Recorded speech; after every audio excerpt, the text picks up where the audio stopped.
Hermanos, Dios lo bendiga a todos en el nombre del Señor Jesucristo. Estamos en la serie Dudas recurrentes y remedio escritural, octava parte.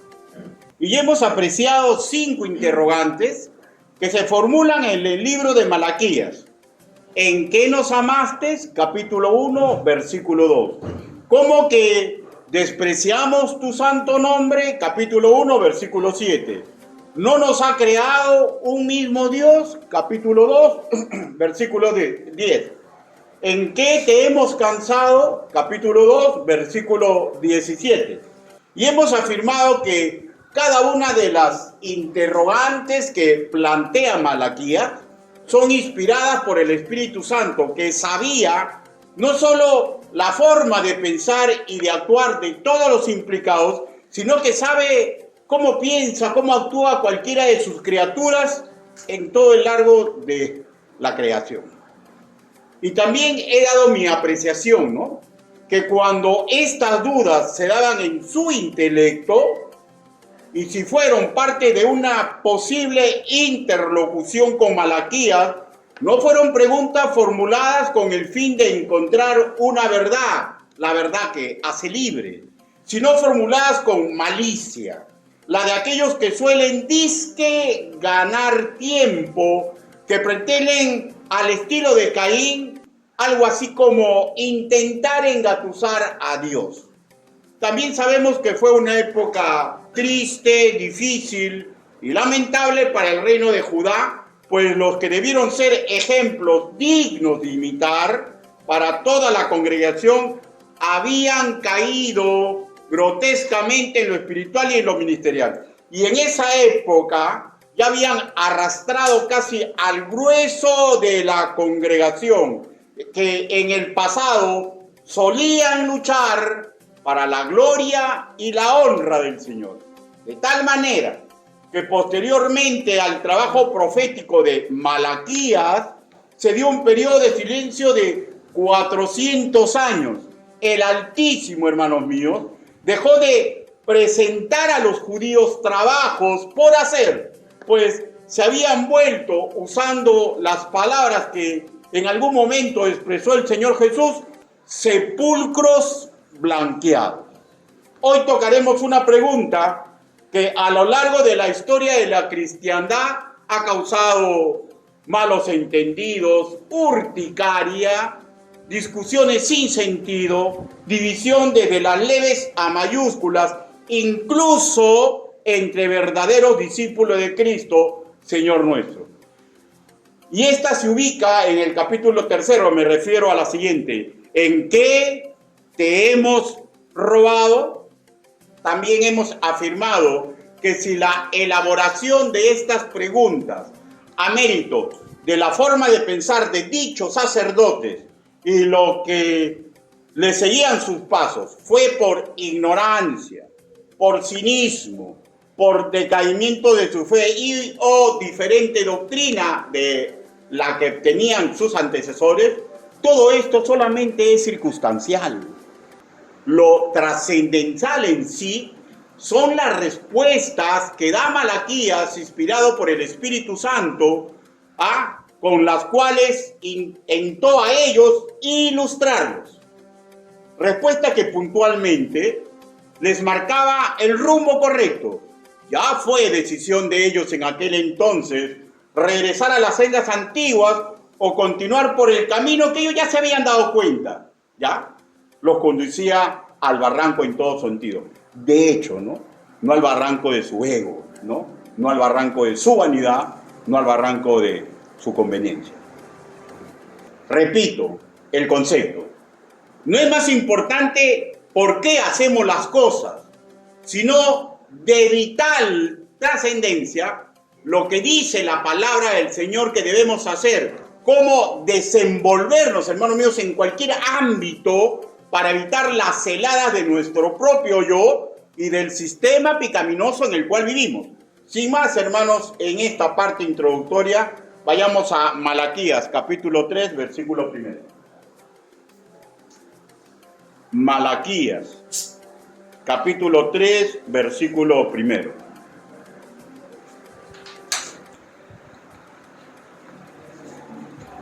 Los que lo van encontrando se van poniendo de pie.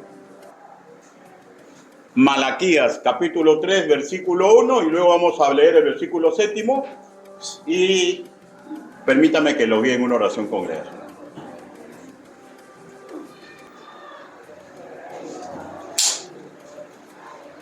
¿Lo tenemos, hermanos?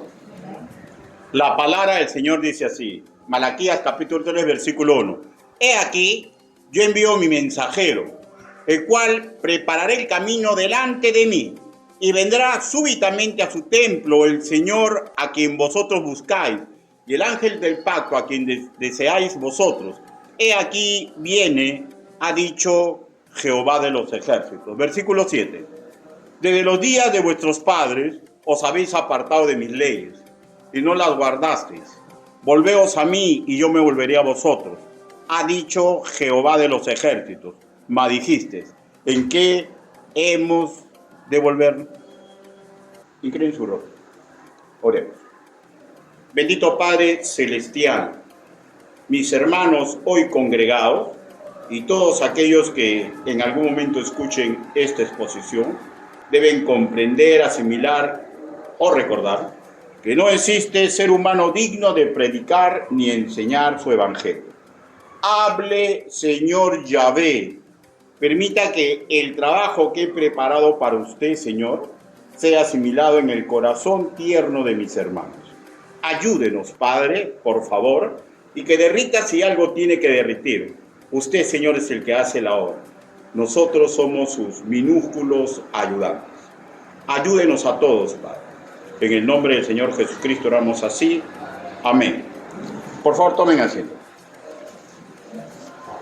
Hermanos, los versículos que acabamos de leer, de hecho que no lo vamos a tratar a profundidad, pero encapsulan un bloque escritural profético que bien pudo servir para que uno u otro judío de aquel entonces cambie el rumbo de su vida. Pero sabemos que el grueso de ellos fue indolente a las palabras de Malaquías, ¿no es cierto? Ya, bloque profético que abarca desde el ministerio de Juan el Bautista hasta la ejecución del juicio que algún día sometías prometido al propio Israel. Juicio donde esa pretensión de privilegios, ¿ya? Por el hecho de ser descendientes de la casa de Leví, era una idea completamente banal. Malaquías, capítulo 3, versículo 3. Y se sentará para afinar y limpiar la plata, porque limpiará a los hijos de Leví, los afinará como a oro y como a plata, y traerán a Jehová ofrenda en justicia. Hermanos míos, en este globo escritural, escuetamente diré, el resultado también, por ejemplo, del juicio a los que arrepentidos recorrerían el camino agradable hacia el Altísimo. Versículo 4. Y será grato a Jehová la ofrenda de Judá y de Jerusalén, como en los días pasados y como en los años antiguos. Y el testimonio divino, hermanos míos, contra los que continuaron su senda de maldad. Versículo 5. Y vendré a vosotros para juicio, y seré pronto testigo contra los hechiceros y adulteros, contra los que juran mentira y los que defraudan en su salario al jornalero, a la viuda y al huérfano, y a los que hacen injusticia al extranjero, no teniendo temor de mí, dice Jehová de los ejércitos. De hecho que aquí, perdón la expresión futbolística, la pelota está con la casa de Israel, ¿no? En primera instancia, hermano mío. Los sacerdotes judíos y los del pueblo de Judá sabían de todo esto. Malaquías solo se los está recordando. El mensaje es claro, les está recalcando que al Altísimo nadie lo puede timar. Les estaba dando una forma de última oportunidad, algo así como aprovechen la misericordia divina aún para con ustedes. Versículo 6, versículo 7. Dice, porque yo Jehová no cambio, por esto hijo de Jacob no habéis sido consumido. Versículo 7, su primera parte. Desde los días de vuestros padres os habéis apartado de mis leyes y no las guardaste. Volveos a mí y yo me volveré a vosotros, ha dicho Jehová de los ejércitos. Hermanos, todo el pueblo de Judá, especialmente los sacerdotes, sabían de que su Mesías sería para con ellos Emmanuel, Dios con ellos, ¿no? Isaías capítulo 7, versículo 14. Sabían de verdad que nacería en Belén Éfrata, Miqueas capítulo 5, versículo 2. Ellos sabían que deberían estar felices, pues sí o sí vendría a ellos. Zacarías capítulo 9, versículo 9. Sabían que sería misericordioso, sabio, consejero admirable, en todo talante imaginable, inigualable, insuperable. ¿Ya? Isaías capítulo 9, versículo 6. Búsquelo, por favor, sin perder Malaquías. Isaías. Un poquito más para atrás. Isaías capítulo 9. Versículo 6. Dice,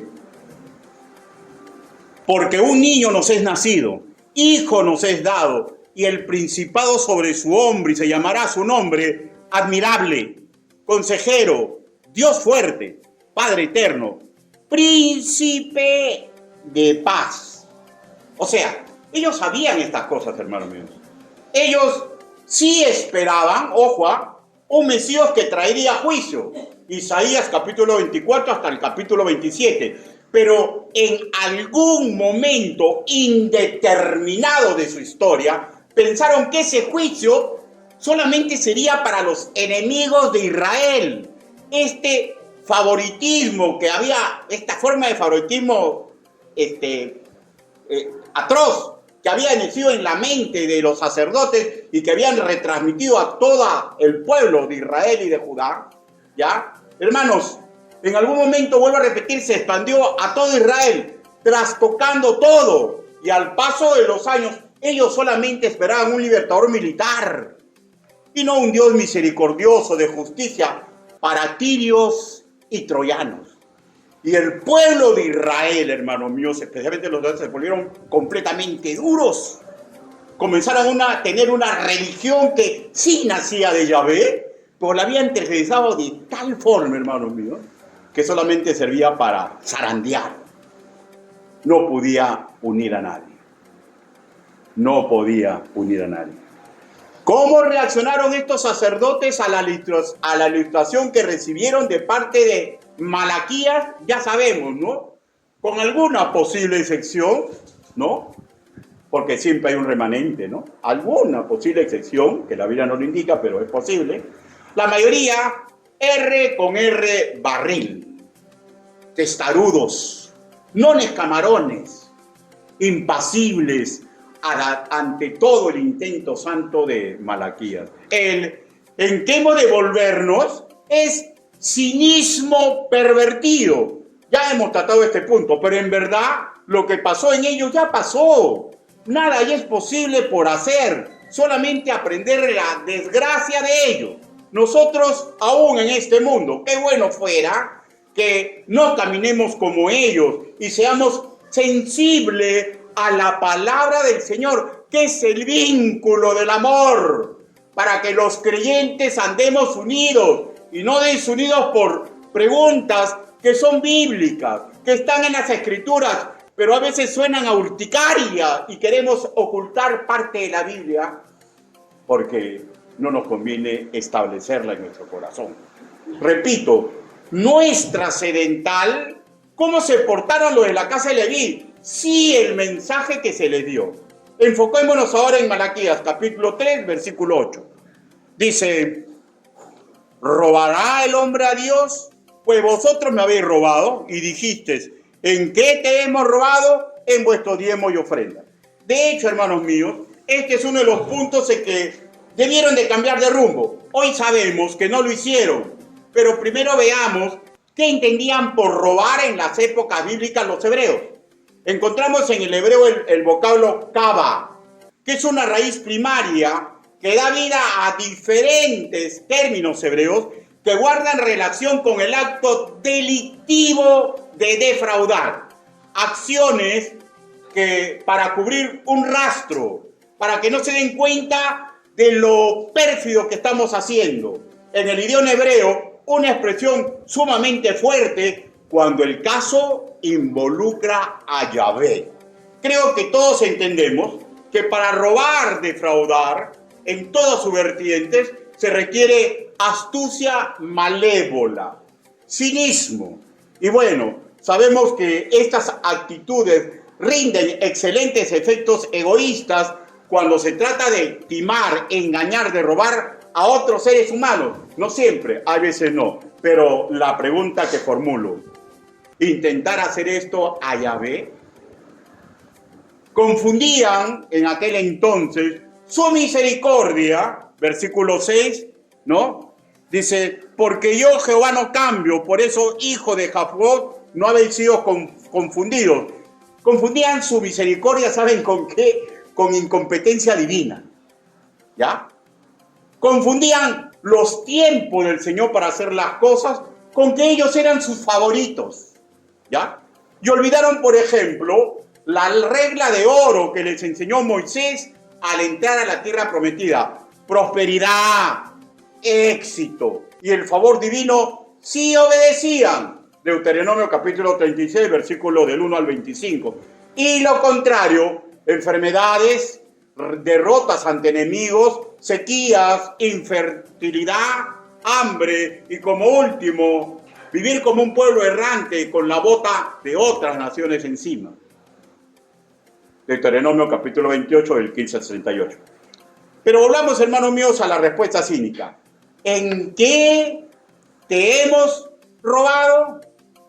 Y la respuesta escritural expresada en Malaquías, inspirada por el Espíritu Santo, es sumamente claro. Leamos Malaquías 3:8. Dice, su segunda parte, en vuestros diezmos y ofrendas. Repetiré lo que expresé en la introducción. A mérito de esta interrogante, a lo largo de la historia de la cristiandad, se han dado malos entendidos, urticaria, división, desde leves a mayúsculas, incluso entre verdaderos discípulos de Cristo. Hermanos, escúchenme. Y esto no debe ser así. Ya cuando tratemos del amor de Cristo, veremos cómo el amor ágape, derramado en nosotros, puede evitar que salten tirios y troyanos, excitas y griegos, mujeres y hombres, que en verdad son nacidos de nuevo, salte su concordia por discrepancias en enseñanza y práctica. Yo lo sé, hermanos míos, porque cuando policía predicaba a Cristo junto a pentecostales, integrantes de alianza misionera, carismáticos y bautistas de diferente índole, hermanos que creían que la salvación se perdía, diferente convencimiento del cese o continuación de algunos dones, hermanos que pensaban que era pecado comer sangrecita, hermanos que pensaban diferente sobre los tiempos finales, hermanos que pensaban que aún existían los apóstoles, y mediante el amor de Cristo algo les enseñé y ellos en algo contribuyeron a mi formación. Pues por más de 7 años llevamos el Evangelio de Cristo como estandarte, trabajando en unidad y armonía con los baches naturales típicos de vivir bajo el espectro de una guerra espiritual. Ahora, regresemos al hecho bíblico. La respuesta divina del versículo 8 es simple, ¿no? En vuestro diezmo y ofrenda. Por diezmos apreciamos la palabra hebrea maser, una contribución mínima del 10% de algo que está en nuestra posesión, ¿no? Estudiosos muy prestigiosos nos indican que los israelitas, a mérito de varios diferentes diezmos que tenían que cubrir, diezmaban un aproximado entre el 20 o 30% anual de sus ganancias. Hoy, por ejemplo, entre nosotros, ¿no? Solo enseñamos y practicamos un solo diezmo. Si hay otras congregaciones que doctrinan y o practican otras enseñanzas con respecto de mayordomía, nada de ello debería llevarnos a enemistad, ni zarandeo, ni burla, por una supuesta superioridad de entendimiento de las Escrituras. Yo he visto un montón de maestros y alumnos de esos maestros sumamente soberbios. Y cuando lo veo, mi corazón se enternece mucho, lo veo. ¿Y qué voy a hacer, pues, no? Pero es así, pero eso nos puede suceder a nosotros. zarandear a los demás porque no tienen nuestros convencimientos. Hermanos, al final de cuentas, todos daremos cuenta al mismo Señor, pero en este mundo se pide que los que tienen buena voluntad vivamos en paz. Usted no sabe en el momento que Dios va a permitir que usted se una a esos hermanos. Yo como policía andé con todos ellos y yo era recontra bautista y tuve que andar con ellos. ¿Ah? El Señor así lo determinó y yo no podía zafar porque los policías, hermanos míos, por naturaleza tienen la siguiente mente, ¿ya? Policía dice, donde hay orden es posible convivir, ¿ya? Donde hay unidad es posible vencer. Y ellos no podían ver bautistas por acá, pentecostales por acá, porque decían, eso es mentira. Las circunstancias las pone Dios, ¿ya? Y ahí es cuando nosotros tenemos que obrar de acuerdo a las virtudes y el discernimiento que Él nos ha entregado. Regresemos nuevamente al texto. También afirmó Malaquías que ellos robaban en sus ofrendas. Lo que leemos en castellano ofrendas, en hebreo la palabra terumá. Terumá define castizamente un presente o tributo, en este caso presentado al Altísimo. Un sacrificio físico de un animal consagrado ante el altar de Yahvé para expresar expiación y o pedido de restauración y o gratitud y o consagración, o sea, en síntesis, actos valiosos de adoración. Ahora, de este sacrificio, de esta ofrenda a su vez, se separaba lo que dictaba la ley vianda consagrada. Levítico capítulo 5 al 13, capítulo 7 del 31 al 34 y hay otros más. Para mantener físicamente a los que ministraban religiosamente a Yahvé y a su familia. De esta forma reconocían la sabiduría de Jehová. Pero en el sentido lingüístico, ya, por su antecesor de terumá, rum, que es la raíz idiomática, aplica, hermanos míos, a una acción por la cual un hebreo se elevaba y mantenía esa elevación, lo que implicaba que por lo que entregaba se sentía y se volvía alto, elevado, conservaba y mantenía una sana eminencia, incluso acción que lo hacía mejorar en el criar, al entregar devotamente al Señor, pero en un sentido negativo puede implicar que se enaltecía, se enorgullecía, se ensoberbecía, se volvía un altivo, considerándose como de una élite avalada por Dios. Hoy, estrictamente hablando de terumá como sacrificio físico de animales, ante un altar está abolido, ¿no? Pues solo fue sombra y figura del sacrificio vicario de Jesús en la cruz del Calvario. Porque una vez que Él subió y murió ahí, hermano mío, ya no hay más estos tipos de sacrificios, o digamos de ofrenda. Así se estipula en Hebreos. Vayamos, Hebreos capítulo 10, versículo del 8 al 10. Hebreos, capítulo 10, versículo del 8 al 10.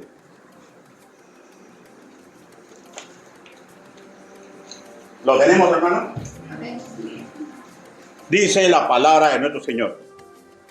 Diciendo primero, sacrificio de ofrenda y holocausto y expiaciones por el pecado no quisiste, ni te agradaron los cuales cosas se ofrecen según la ley. Y diciendo luego, he aquí yo vengo, oh Dios, para hacer tu voluntad. Quítalo primero para establecer esto último. En esta voluntad somos santificados mediante la ofrenda del cuerpo de Jesucristo, hecha una vez para siempre. O sea, sumamente claro, ¿no? O sea, cesó. La Biblia lo dice. Cuando la Biblia dice algo, cesó, cesó. Y se terminó el asunto. ¿No es cierto, hermanos míos? Escuetamente, en nuestro hoy, quienes tenemos el convencimiento de diezmar, comprendemos que el 10% de lo que ganamos con el sudor de nuestra fuente es nuestra contribución mínima en nuestra mayordomía económica. Y en la actualidad, por el acto de ofrendar, lo que el Altísimo sensibiliza nuestro entender para entregar para la consecución de la obra. Lo que diezmamos, no solo lo hacemos porque lo consideramos lo correcto, sino porque también lo consideramos parte de la metodología divina para que los que integran sus congregaciones crezcamos en respeto al Altísimo. Leamos Deuteronomio, capítulo 14, versículo 23. Deuteronomio.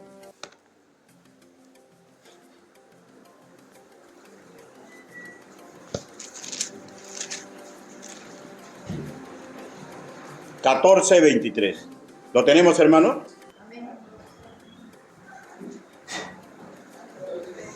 Sí, el 22 si gusta, ¿ya? A ver. Indefectiblemente diezmarás todo el producto del grano que rindiere tu campo cada año, y comerás delante de Jehová, tu Dios, en el lugar que él escogiera para poner ahí su nombre, el diezmo de tu grano, de tu vino y de tu aceite, y las primicias de tus manadas y de tus ganados, para que aprendas a temer a Jehová, tu Dios, todos los días.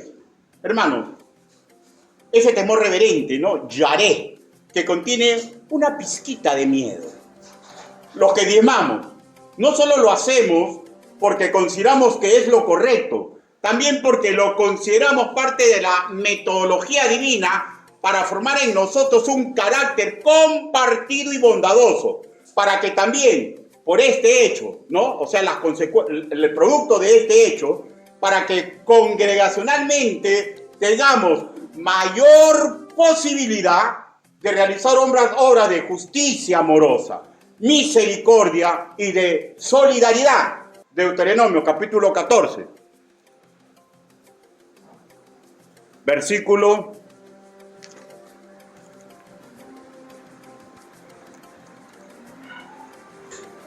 'Lo tiene, hermano? 14, versículo del 27 al 29. Dice la palabra del Señor: y no desampararás a levita que habitare en tus poblaciones, porque no tiene parte ni heredad contigo. Al fin de cada 3 años sacarás todo el diezmo de tus productos de aquel año y lo guardarás en tus ciudades. Y vendrá el levita, que no tiene parte ni heredad contigo, y el extranjero, el huérfano y la viuda que hubiera en tus poblaciones, y comerán y serás saciado, para que Jehová tu Dios te bendiga en toda obra que tus manos hicieron. Con esto hacemos obra de justicia amorosa, misericordia y solidaridad. Los que diezmamos y ofrendamos, no solo lo hacemos porque lo consideramos correcto, también porque lo consideramos parte de la planificación, nivel divino, para que haya lo mínimo necesario para las reuniones que realizamos como familia terrenal del Altísimo, porque sabemos que en cualquier reunión nuestra que se empieza en la iglesia, el Señor está presente. Deuteronomio, capítulo 16, versículo 16. 3 veces cada año aparecerá todo varón del tuyo delante de Jehová tu Dios en el lugar que él escogiere, en la fiesta solemne de los panes y levadura, y en la fiesta solemne de las semanas, y en la fiesta solemne de los tabernáculos. Y ninguno se presentará delante de Jehová con las manos vacías, cada uno con la ofrenda de su mano, conforme a la bendición que Jehová tu Dios te hubiera dado. ¿Ya? ¿Está claro?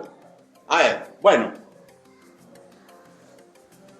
Los que diezmamos, no solo lo hacemos porque consideramos lo correcto, y de hecho, los que ofrendan, ¿no? Sino también, específicamente con el diezmo, porque avisoramos, método prohibido por el Altísimo, para darle parte del doble honor a sus sacrificados sirvientes, especialmente a los de tiempo completo, que nos bendicen, guiándonos, estudiando y exponiendo las Escrituras. Primera de Timoteo, capítulo 5, versículo 17. Primera de Timoteo, capítulo 5, versículo 17.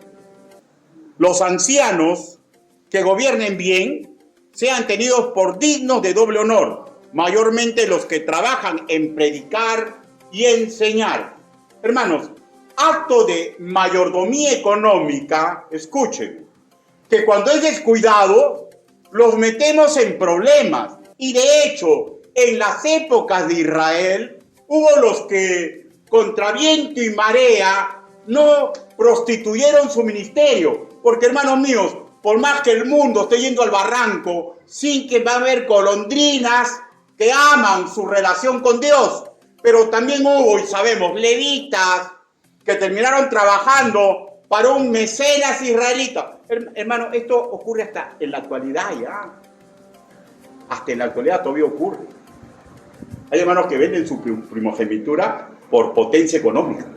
Hermanos míos, ya hay. Y eso no es de ahora, eso ya desde aquel entonces.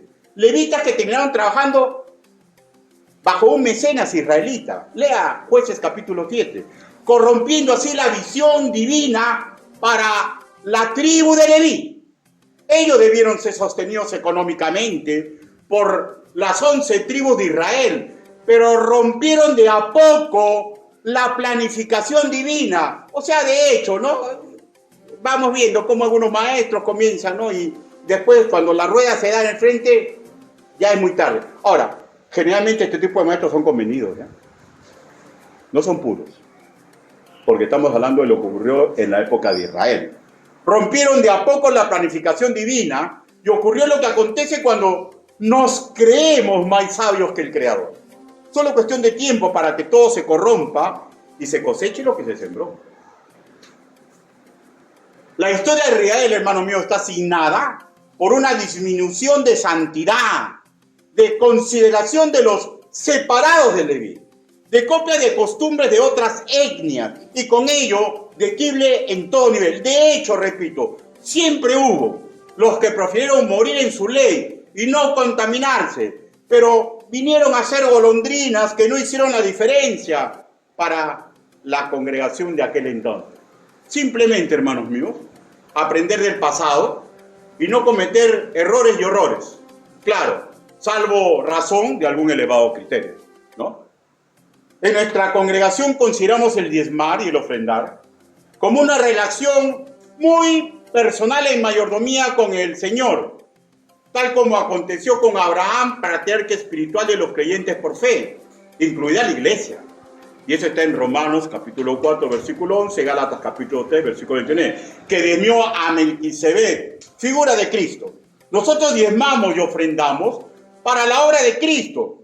Y si el Espíritu Santo le pone peso a alguno de nuestros miembros para ofrendar o diezmar en otra congregación, solo decimos amén, pues no estamos detrás del dinero de nadie, sí de que los métodos de Dios beneficien a dicho creyente y beneficio para la iglesia en general, sin egoísmos ni trabas religiosas. Y con respecto de los que aún no asimilan nuestras convicciones de mayordomía, o sea, los que andan mucho tiempo con nosotros, hermano, nadie les pone mala cara, ni se les considera creyentes de segundo nivel, porque Cristo murió por todos, ¿ya? Cristo murió por todos y nos ha llamado al vínculo del amor. Colosenses capítulo 3, versículo 14. Marchamos empujándonos armoniosamente unos a otros con mansedumbre y santidad, como reza nuestro lema, bautistas en marcha. De otro lado, del otro espectro, ¿no? Hay consiervos dedicados con los cuales en este punto del acto de diezmar mantenemos sanas discrepancias, pero estos varones y en estas congregaciones, los que están a las cabezas, hermanos míos, también se preocupan por igual de la obra del Señor y harán en beneficio de la cruz de Cristo obra según su convencimiento. Al final, consiervos somos. Pero como dice ese cantautor popular, ¿no? A mí se me sube la bilirrubina cuando simplemente me lanzan acusaciones metiéndonos en saco de maldad o de incompetencia doctrinal, ¿ya? Cuando dicen que diezmamos y somos legalistas.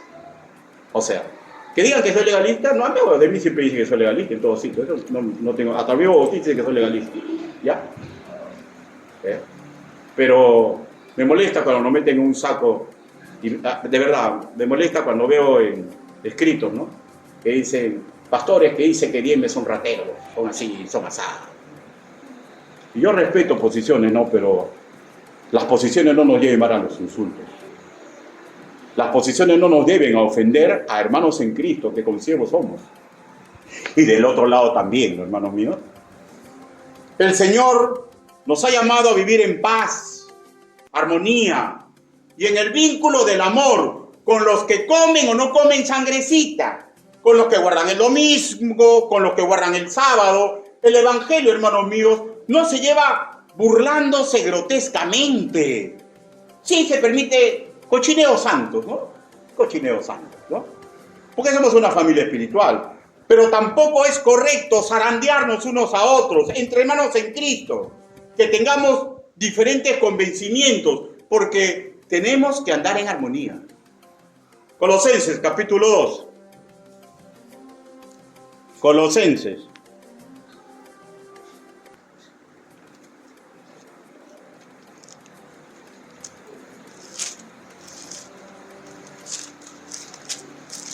¿Lo tiene, hermano?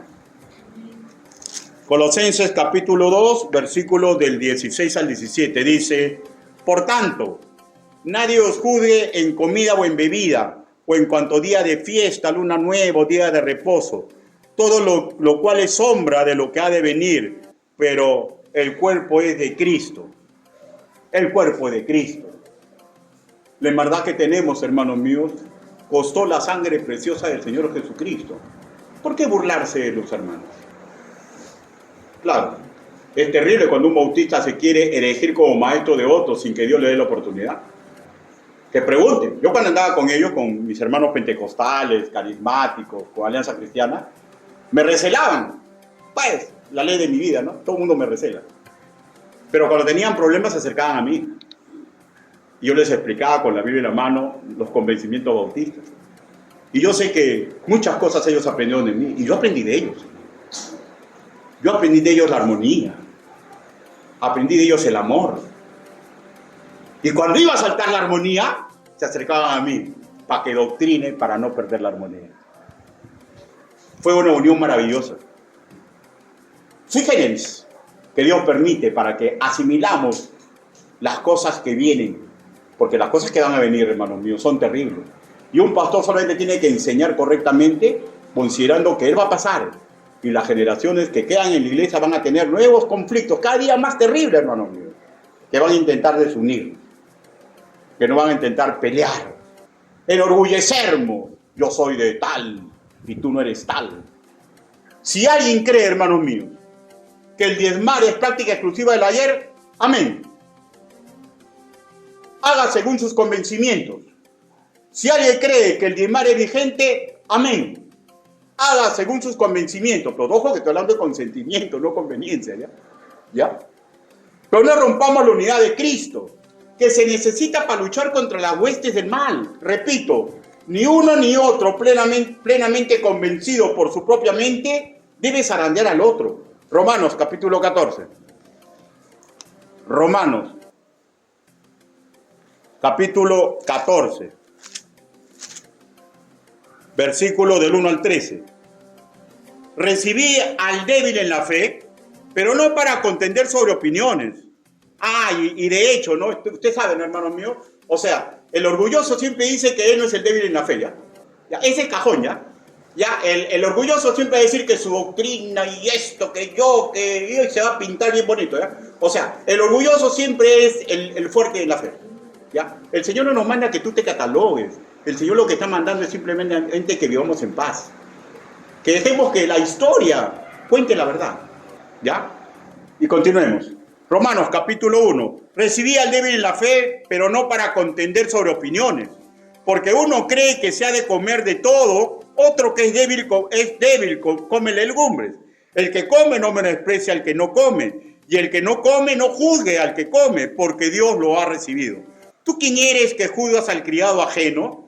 Para su propio fin, para su propio Señor, está de pie o cae, pero estará firme, porque poderoso es el Señor para hacerle estar firme.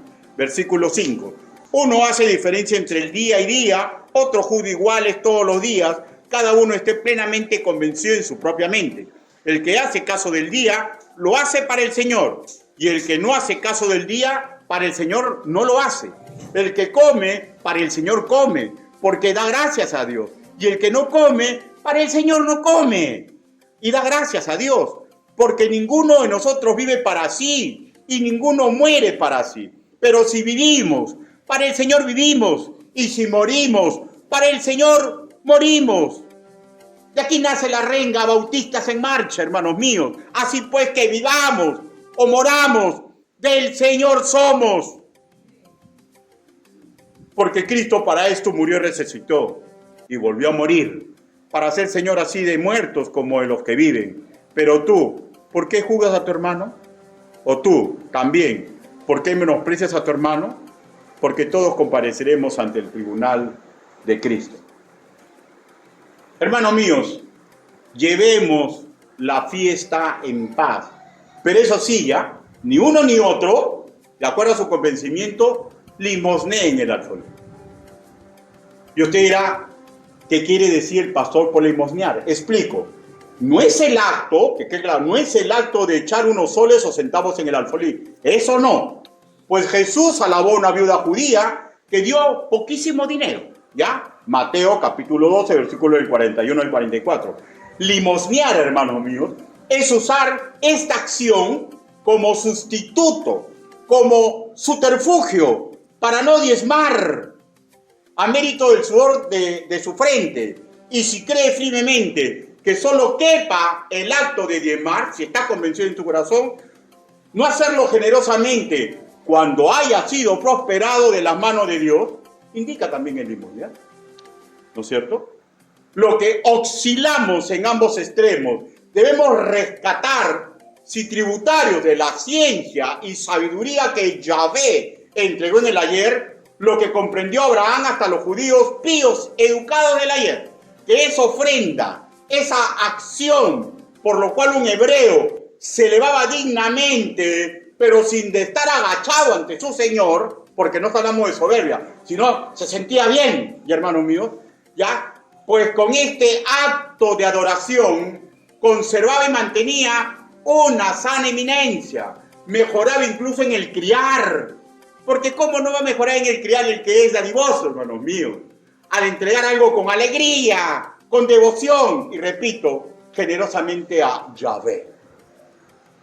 La connotación de ofrendar en cuestión de contribución económica fue comprendida por la primera generación neotestamentaria en el sentido que acabamos de entregar, en el mismo sentido de generosidad y responsabilidad que se les enseñó a los hebreos desde tiempos inmemoriales, y esto retransmitieron a los gentiles que se iban sumando.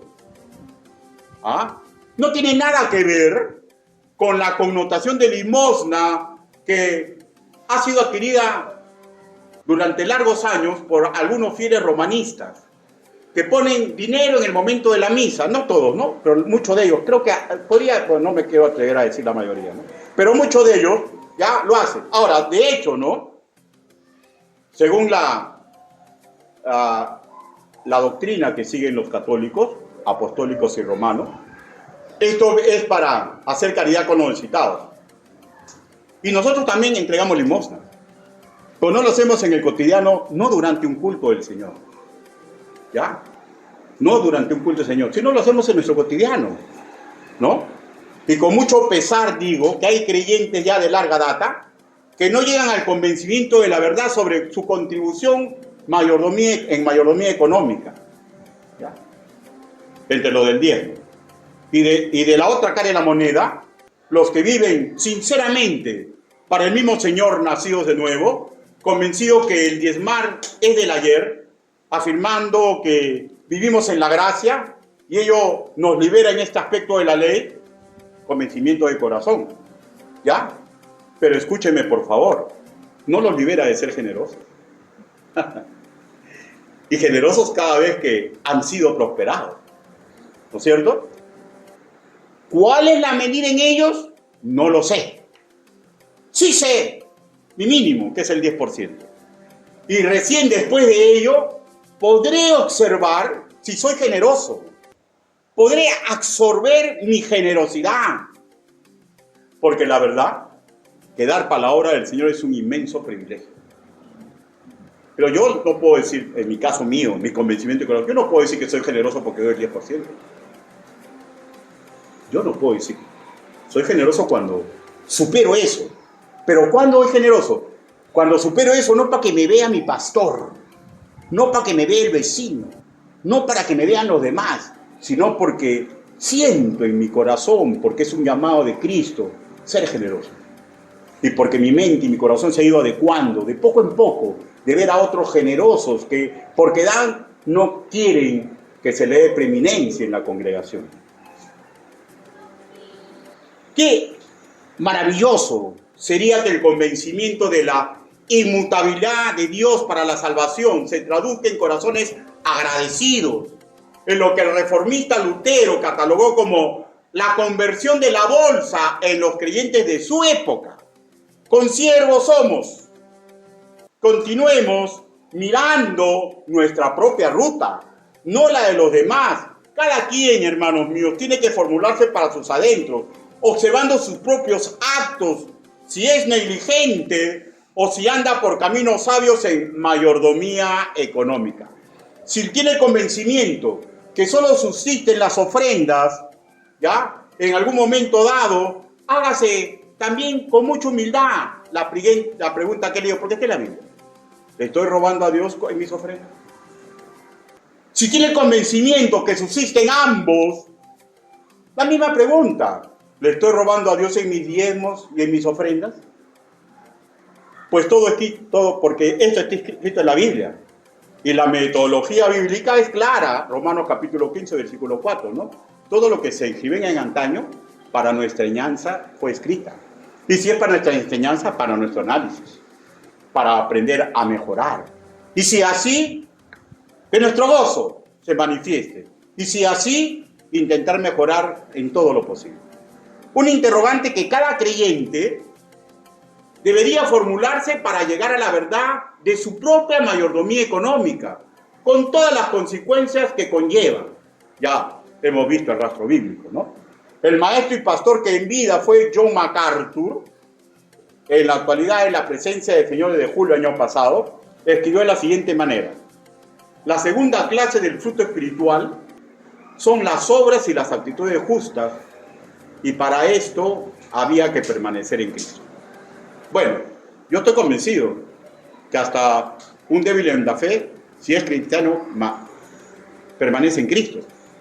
Pero, ¿qué es lo que quiso decir este varón? La verdad que no lo sé, porque ya está muerto y no lo llegué a conocer. Pero más o menos presumo que él está diciendo, permanecer en Cristo lo está trasladando en no seguir los métodos de Cristo. No seguir los métodos de Cristo. Este mismo maestro, cuando estuvo en este mundo, enseñaba en su iglesia comunitaria Gracia, en mayordomía económica, sobre la abundante ofrenda, generosa, voluntaria y sacrificial. Y a los que enseñaban en mi sector, no decía legalistas. A la verdad, hermanos míos, nunca me enojé con él. Siempre me pareció un siervo simpático y devoto maestro del Evangelio. Y hasta el día de hoy aprecio el esfuerzo que realizó por el adelanto de la gran comisión en sus lares y cómo se esforzó para llevar el Evangelio en el mundo. Sin embargo, en algunos puntos de su enseñanza mantengo santas discrepancias. Pero no por esto voy a comportarme como un enemigo de un hermano mío en Cristo. ¿No es cierto? El teólogo argentino Carlos Morris, cuando estudia el tema, sintetizó la enseñanza de los apóstoles de la siguiente manera: se debe contribuir económicamente con placer. Segunda de Corintios capítulo 9, versículo 7. En forma planificada y sistemática. Hechos capítulo 11, 29, segunda de Corintios 8, 12. Es claro, ¿no? Planificada y sistemática es cada vez que el Señor me prospere, ¿no es cierto? El diácono de la primera iglesia bautista de Nueva York, William Colgate, ya en la presencia del Señor en 1857, este diácono fundó la compañía Colgate. Él practicó el diezmo sistemático y llegó en forma paulatina, cuenta la historia, de poco en poco a dar de sus utilidades hasta el 90% para la obra del Señor. ¿Ya? Supongo que en él maduró el concepto de no robarle a Dios. Supongo, porque otra vez no he conversado, no, es imposible que sepa exactamente, ¿no? Pero supongo que maduró en él el concepto del dador alegre. De hecho, intentó toda su vida ceñirse en las sandalias del Señor Jesucristo. Pero ¿saben qué? Ni él lo logró, ni ningún otro lo logrará. Pero qué maravilloso es intentar. Qué maravilloso es intentar. Vivir en armonía y no estar discutiendo por convencimientos. Qué maravilloso esta forma de ser generoso. Gloria a Dios en las alturas. Y paz en el corazón de los creyentes que generosamente viven a los pies de Cristo. Hermanos míos, terminemos esta exposición leyendo todos juntos Malaquías, capítulo 3, versículo 6. Malaquías.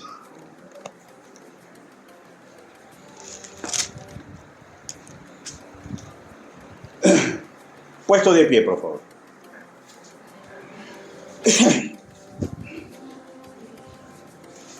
Y este versículo, hermanos míos, es lo que nos debe unir a todos para no volvernos religiosos y zarandear a los demás, para no estar burlando al que consideramos débil, ni estar fijándonos, hermanos, en lo demás.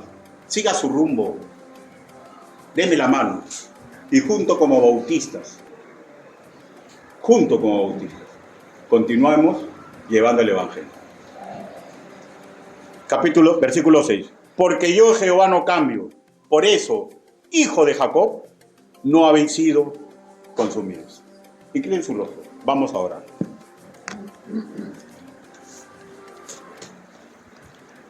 Yo no sé qué parte de este mensaje puede haber impactado en su corazón. El Señor sí sabe. Hermano, pero si usted tiene algo que mejorar en su mayordomía económica, si tiene algo que mejorar en el estar fijándose en lo que hacen en otras congregaciones, hermano, hoy es el momento en que usted le pide ayuda a su congregación para orar todos juntos por usted. No le digo que me diga exactamente qué pasa en su corazón, pero sea espectáculo agradable para su ángel que lo acompaña, porque el Señor sí sabe lo que está ocurriendo en su corazón. ¿Alguien desea que oremos como congregación por él o ella para ajustar su vida a no estar fijándose mucho en nuestros hermanos en Cristo de otras congregaciones, en el plan de creernos superiores? ¿Alguien quiere que ore por él o por ella para que mejore en su mayordomía económica, su propia mayordomía económica? Si este es su sentir, hermano, usted tiene que tomar decisiones, pero permítanos que oremos todos juntos por su decisión, y todos, por favor, con los ojos sin abrir, porque son cosas muy personales. ¿Alguien desea que ore por él o por ella? Levante su mano. Dios te bendiga. ¿Alguien más? ¿Alguien más? ¿Alguien más? Dios te bendiga. ¿Alguien más quiere que oremos por él o por ella? Vamos a orar. Bendito Padre Celestial, Señor, usted ha visto las manos levantadas. Ayúdelo, Señor, en las decisiones que tienen que tomar. Ayúdelo, Santo Padre.